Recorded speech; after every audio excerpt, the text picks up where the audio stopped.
Hello વિદ્યાર્થી મિત્રો, the અલ્ટ્રામાય સ્કૂલમાં આપનું હાર્દિક સ્વાગત કરું છું. વિષય વિજ્ઞાન ધોરણ 10 ચેપ્ટર નંબર 8 સજીવો કેવી રીતે પ્રજનન કરે છે. આજનો આપણો ટોપિક છે લિંગી પ્રજનનની અંદર સપુષ્પી વનસ્પતિઓમાં લિંગી પ્રજનન. મિત્રો, આમાંથી ક્વેશ્ચન પૂછાઈ શકે છે કે પુષ્પ એટલે શું, પુષ્પના પ્રજનન ભાગો અને તેના આધારે પુષ્પના પ્રકાર સમજાવો. તો સૌપ્રથમ ક્વેશ્ચનની અંદર છે કે પુષ્પ એટલે શું, એટલે કે પુષ્પની વ્યાખ્યા દેવાની છે. એટલે કે સપુષ્પી વનસ્પતિઓમાં મુખ્યત્વે આવૃત બીજધારીઓના લિંગી પ્રજનન અંગને પુષ્પ કહે છે. તો કે સર, આવૃત બીજધારી એટલે શું, કે જેમાં બીજ ફળની અંદર સંગ્રહાયેલું હોય, જેમ કે ચીકુ, સફરજન, તો એને આવૃત બીજધારી કહે છે. આગળ પુષ્પના ભાગો, તો કે પુષ્પના ભાગો કયા કયા છે, તો કે વજ્રપત્ર, દલપત્રો, પુકેસર, સ્ત્રીકેસર. જેમાં જે નીચેનો ગ્રીન કલરનો ભાગ દેખાય છે પુષ્પની અંદર, તેને વજ્રપત્ર કહે છે, એટલે કે લીલી પાંદડીઓ. જે પુષ્પની કડી અવસ્થામાં પુષ્પ હોય ત્યારે તેનું રક્ષણ કરે છે. એવી જ રીતે દલપત્રો, જે ફૂલની પાંખડીઓ જોવા મળે છે, એને શું કહેવાય, દલપત્રો, જે પરાગનયનની ક્રિયા માટે કીટકોને પોતાની તરફ આકર્ષવાનું કામ કરે છે. એવી જ રીતે પુકેસર, જે તમને અહીંયા આ જે સાઈડમાં ભાગ દેખાય છે એને પુકેસર કહેવાય, કે જે નર પ્રજનન ભાગ છે અને જે તંતુ અને પરાગાશયનો બનેલો છે. એટલે ઉપરના ભાગે થોડી તંતુ જેવી રચના, પરાગાશનની રચના હોય છે, અને નીચે એવી લાંબી નલિકા જેવી રચના હોય છે, તેને તંતુ કહેવાય.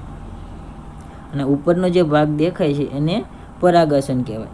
પરાગાશન ઉપર પીળા રંગની પરાગરજનું નિર્માણ થાય છે. એવી જ રીતે સ્ત્રીકેસર, સ્ત્રીકેસર એટલે કે જે માદા પ્રજનન ભાગ છે અને જે પુષ્પના મધ્ય ભાગમાં જોવા મળે છે, પુષ્પના મધ્ય ભાગમાં જે જોવા મળે છે તે 3 ભાગોથી બનેલું હોય છે. જેમાં ઉપરનો ભાગ હોય છે એને પરાગાશન કહેવાય, જે ચિકાસયુક્ત અગ્રભાગ હોય છે. પછી વચ્ચે લાંબી નલિકા હોય છે, જેને પરાગવાહિની કહેવાય છે, જે મધ્યનો લંબાયેલો ભાગ હોય છે, અને નીચે અંડાશય આવેલું હોય છે, જે તલસ્થ ફૂલેલો ભાગ હોય છે. અંડાશયમાં અંડક એટલે કે બીજાંડ હોય છે, અને તે પ્રત્યેક અંડકમાં એક અંડકોષ હોય છે, અને અંડાશય કહેવામાં આવે છે. એની અંદર પ્રત્યેક અંડકમાં એક અંડકોષ હોય છે. પ્રજનનના ભાગોના આધારે પુષ્પના પ્રકાર 2 હોય છે, એક એકલિંગી પ્રજનન અને બીજું દ્વિલિંગી પ્રજનન. એકલિંગી પ્રજનન કે જ્યારે પુષ્પ પુકેસર અથવા સ્ત્રીકેસર ધરાવતું હોય તેને એકલિંગી પુષ્પ કહે છે. એટલે કે એક જ પુષ્પની અંદર કાં તો પુકેસર અથવા સ્ત્રીકેસર બેમાંથી એક હાજર હોય તો એને એકલિંગી પુષ્પ કહે છે. દાખલા તરીકે ઉદાહરણ લેવું હોય તો પપૈયું, તરબૂચ. એટલે કે અમુક પપૈયામાં આપણે જોયું હોય તો કે અમુકમાં પપૈયા આવે, અમુકમાં ન આવે. તો એનું કારણ શું, તો કે તેમાં રહેલા પુષ્પ કાં તો નર હોય કાં તો માદા હોય, બંનેમાંથી એક જ હોય. તો એવા ઉદાહરણ છે એકલિંગી પુષ્પનું. જ્યારે દ્વિલિંગી પુષ્પ એટલે કે જ્યારે પુષ્પની અંદર પુકેસર, સ્ત્રીકેસર બંને ભાગ ધરાવતું હોય તેને દ્વિલિંગી પુષ્પ કહે છે. એટલે કે એક જ પુષ્પની અંદર પુકેસર અને સ્ત્રીકેસર બંને ભાગ આવેલા હોય તો એને દ્વિલિંગી પુષ્પ કહે છે. ઉદાહરણ લેવું હોય તો જાસૂદ, રાય, ધતુરો, આ બધા દ્વિલિંગી ઉદાહરણ છે, દ્વિલિંગી પુષ્પના ઉદાહરણ છે. અહીંયાથી મિત્રો નવો ક્વેશ્ચન પૂછાઈ શકે છે કે સપુષ્પી વનસ્પતિઓમાં લિંગી પ્રજનન સમજાવો, અથવા પુષ્પમાં બીજના વિકાસ સુધીની તમામ ઘટના સમજાવો. મોસ્ટ આઈએમપી ક્વેશ્ચન છે આ ચેપ્ટરનો. પહેલાં તો પ્રશ્ન સમજીએ. સપુષ્પી વનસ્પતિઓમાં લિંગી પ્રજનન સમજાવો, અથવા પુષ્પમાં બીજના વિકાસ થવા સુધીની તમામ ઘટના સમજાવો. એટલે કે પરાગનયનની ક્રિયાથી માંડીને છેક બીજ બને ત્યાં સુધીની ઘટના આપણે સમજાવવાની છે. એમાં પહેલો ટોપિક કે સપુષ્પી વનસ્પતિઓમાં લિંગી પ્રજનન એટલે કે પુકેસરના પરાગાશનમાં પરાગરજ ઉત્પન્ન થાય, અને અંડાશયમાં અંડકમાં માદાજન્યુ અંડકોષ ઉત્પન્ન થાય. એટલે કે પુષ્પની અંદર જે પરાગ જે આપણને પરાગાસન જોવા મળે છે તેની અંદર શું ઉત્પન્ન થાય છે? તો કે પરાગરજ ઉત્પન્ન થાય છે અને અંડકમાં માદાજન્યુ કોષ અંડક કોષ ઉત્પન્ન થાય છે. પરાગનયન, તો કે પરાગનયનની ક્રિયા કોને કહેવાય? તો કે પુંકેસરના પરાગાસનમાંથી પરાગરજની તેજ પુષ્પના કે અન્ય પુષ્પના સ્ત્રી કેસરના પરાગરજ સુધીની સ્થળાંતર થવાની ક્રિયાને પરાગનયન કહે છે. એટલે કે જો એક જ પુષ્પની અંદર આ જે પરાગાસન જોવા મળે છે તેના ઉપરથી પરાગરજ ઉડીને અથવા કોઈ પણ સંજોગોવશાત સ્ત્રી કેસરના પરાગાસન ઉપર સ્થળાંતર થવાની જે ક્રિયા છે એને પરાગનયન કહેવાય. જો એક જ પુષ્પની અંદર એટલે કે દ્વિલિંગી પુષ્પની વાત હોય તો કે પરાગાશયમાંની કોથળી ઝડપથી ફાટતી હોય જેથી તેમાં રહેલી પરાગરજ ઉડીને સ્ત્રી કેસરના પરાગરજ ઉપર જતી હોય છે. એટલે કે પરાગનયનની ક્રિયા બે ભાગમાં વહેંચાયેલી હોય છે, એટલે કે બે પ્રકારની હોય છે, એટલે કે સ્વપરાગનયન અને પરપરાગનયન. જો પરાગનયનનું સ્થળાંતર એક જ પુષ્પની અંદર થતું હોય તો એને સ્વપરાગનયન કહેવાય અને જો પરાગનયનની ઘટનામાં એક પુષ્પમાંથી પરાગરજ ઉડીને બીજા પુષ્પમાં જતી હોય તો એને પરપરાગનયન કહેવામાં આવે છે. તેના માટેના ઘણા બધા પરિબળ જવાબદાર હોય છે, જેમ કે હવા, પાણી, જમીન, પ્રાણીઓ, કીટકો. એટલે કે હવા હોય તો હવા દ્વારા એક ફૂલમાંથી પરાગરજ ઉડીને બીજા ફૂલ ઉપર જતી હોય છે. એવી જ રીતે તેમાં થતી ફલનની ઘટના, એટલે કે પરાગરજ પરાગાસન પર સ્થાપિત થાય છે. ત્યારબાદ પરાગાસન અંકુરણ પામી પરાગનલિકાનું નિર્માણ કરે છે. જે પરાગરજ આવી હોય છે સ્ત્રી કેસરના પરાગાસન ઉપર તે એક નલિકામાં રૂપાંતરિત થઈ અને નલિકા મારફતે અંડાશય સુધી વહન પામે છે.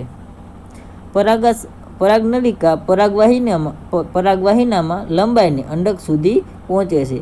પરાગરજ દ્વારા ઉત્પન્ન થતો નરજન્યુ પરાગનલિકામાં પસાર થઈ અંડકમાં હાજર રહેલા માદાજન્યુ કોષો સાથે જોડાય છે, જેને જન્યુ કોષોના આ જોડાણને ફલન કહે છે. એટલે કે આ થઈ ફલનની વ્યાખ્યા. ટૂંકમાં ફલનની વ્યાખ્યા દેવી હોય તો એ રીતે પણ દઈ શકાય કે નરજન્યુ કોષોની માદાજન્યુ કોષો સાથે જોડાવાની ક્રિયાને ફલન કહે છે. ત્યારબાદ ફલનની પ્રક્રિયાને પરિણામે ફલિતાંડનું નિર્માણ થાય છે અથવા ફલનની પ્રક્રિયાને અંતે ફલિતાંડને બીજું નામ કહી શકાય યુગ્મજનું નિર્માણ થાય છે. આ યુગ્મજ નર અને માદામાંથી ફલન થઈને બનેલો હોય છે. ફલિતાંડ નવા છોડમાં વિકાસ પામવાની ક્ષમતા ધરાવતું હોય છે. જો યુગ્મજ એટલે કે જો આ ફૂલની વાત છે, જો એ જગ્યાએ પ્રાણીઓ હોય તો આ ફલિતાંડને ભ્રૂણ તરીકે ઓળખવામાં આવે છે.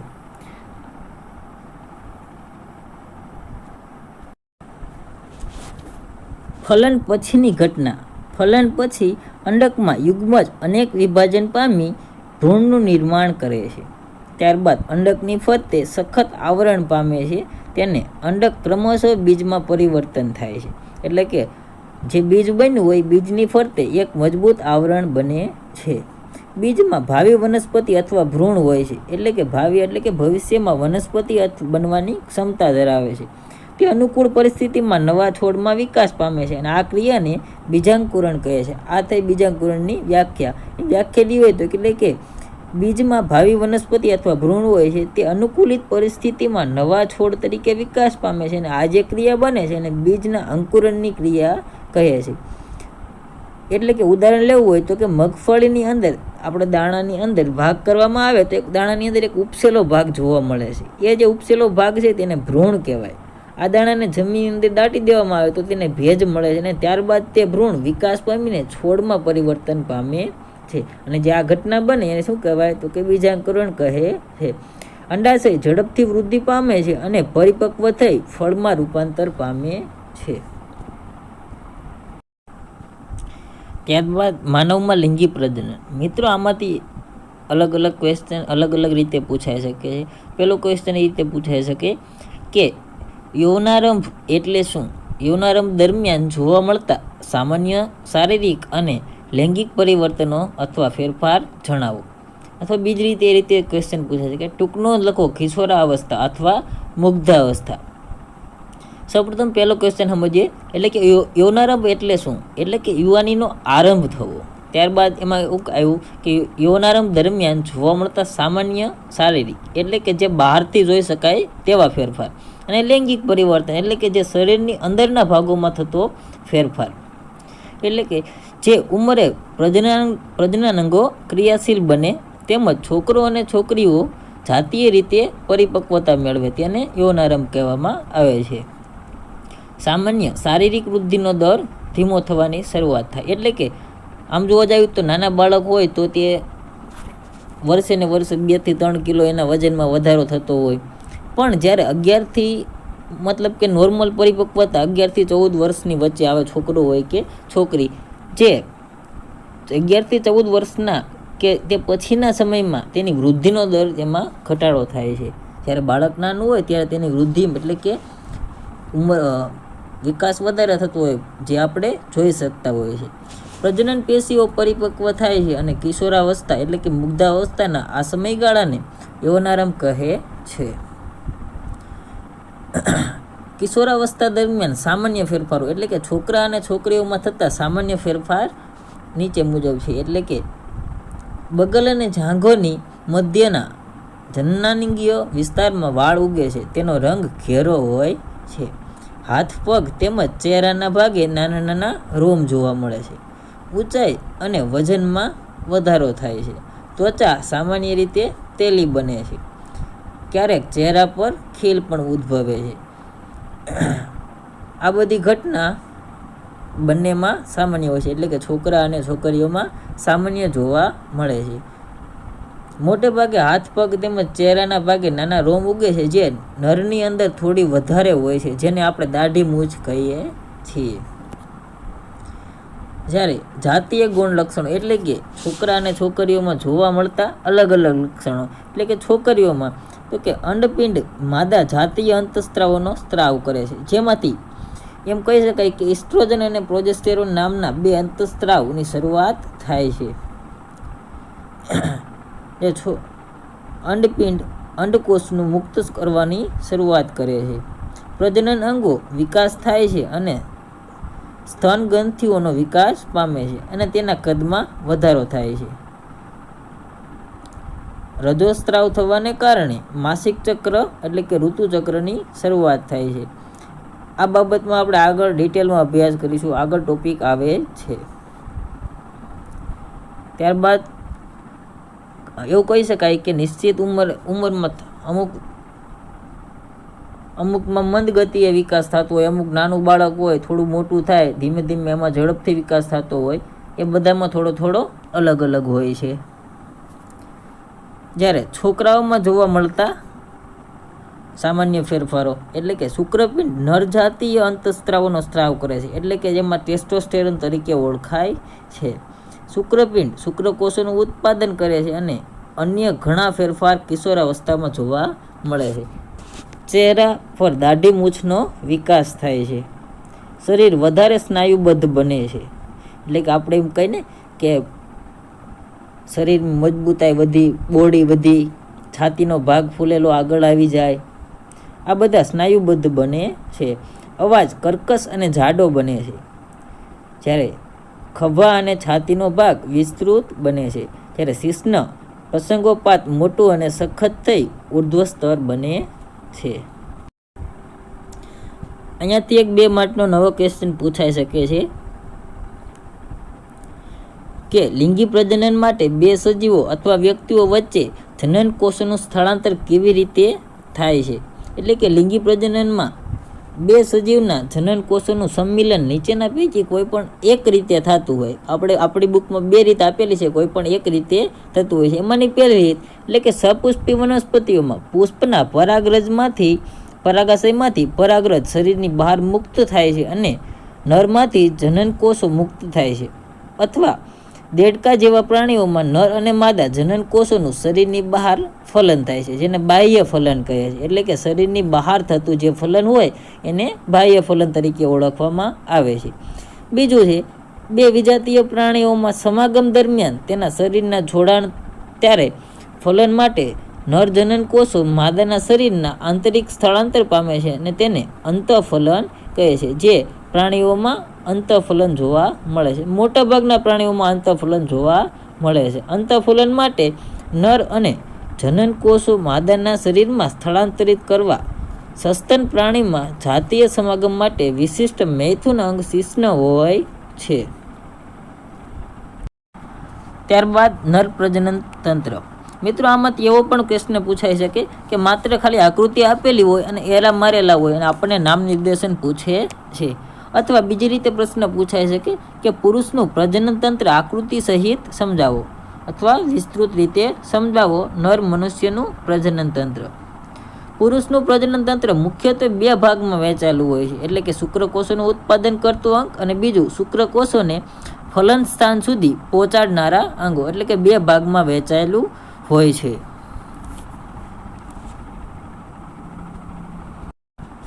એમાંનો પહેલો ભાગ કે શુક્રકોષોનું ઉત્પાદન કરતું અંગ, જે આપણે આ જે ભાગ દેખાય છે તે શુક્રકોષોનું ફલન કરતું ભાગ છે.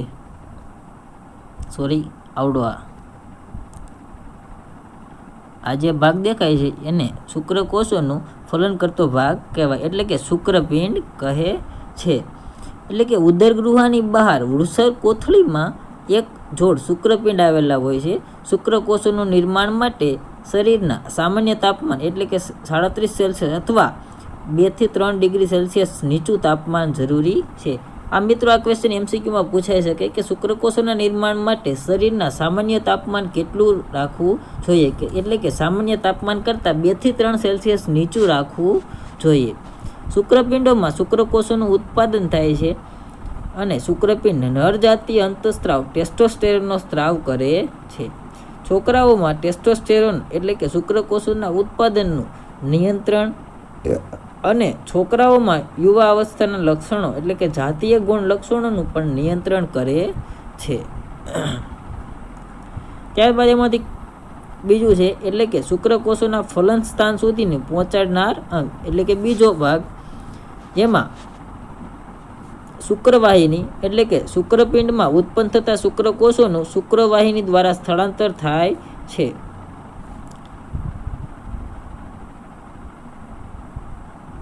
જે આ ભાગ દેખાય છે આને શું કહેવાય, તો કે શુક્રવાહિની કહે છે. શુક્રવાહિની મૂત્રાશયમાંથી આવતી નલિકા સાથે જોડાય છે. ત્યારબાદ મૂત્રમાર્ગ, જે મૂત્ર અને શુક્રકોષોના વાહનનો સામાન્ય માર્ગ છે. અથવા આ બે મુખ્ય વાહિની અને માર્ગ થયા અથવા મુખ્ય બે અંગો થયા. તેને સહાયક ગ્રંથિ એટલે કે તેને સહાય કરતી ગ્રંથિ એટલે કે શુક્રવાહિનીના માર્ગમાં શુક્રાશય અને પ્રોસ્ટેટ ગ્રંથિ સ્ત્રાવ હોય છે, ઠલવાય છે, જે શુક્રકોષોની પ્રવાહી મધ્યમાં આવેલ હોય છે. આ સ્ત્રાવને કારણે શુક્રકોષોનું સરળતાથી સ્થળાંતર થાય છે અને આ સ્ત્રાવ શુક્રકોષોના હલનચલન માટે જરૂરી પોષણ પૂરું પાડે છે. એટલે કે એવું કહી શકાય કે શુક્રકોષોનું વહન કરતી શુક્રવાહિની અને શુક્રવાહિની અહીંયા જે શુક્રપિંડમાંથી શુક્રકોષનું સર્જન થઈ અને શુક્રવાહિની અહીંથી શરૂઆત થઈ અહીં સુધીનો જે ભાગ દેખાય છે, આ જે લાંબી નલિકા, એને શુક્રવાહિની કહે છે. અને શુક્રવાહિની છે જે શુક્રાશયમાં શુક્રકોષોનું નિર્માણ થયું હોય છે તેનું ત્યાં સુધી વહન કરશે. ત્યારબાદ તે શુક્રાશયની સાથે પ્રોસ્ટેટ ગ્રંથિ જોડાયેલી હોય છે. અહીંયા આ પ્રોસ્ટેટ ગ્રંથિનું કામ શું, તો કે તે કેટલા અંતઃસ્ત્રાવ ઉત્પન્ન કરે છે અને તેની સાથે ભેળવે છે. જે ચીકણા દ્રવ્યો હોય છે તેને તેમાં ભેળવી ત્યારબાદ શરીરની બહાર કાઢવા સુધી એટલે કે શિશ્ન મારફતે તેને બહાર નીકાળવામાં આવે છે. શિશ્નમાંથી મૂત્ર માર્ગ મારફતે તેને બહાર નિકાલ કરવામાં આવે છે.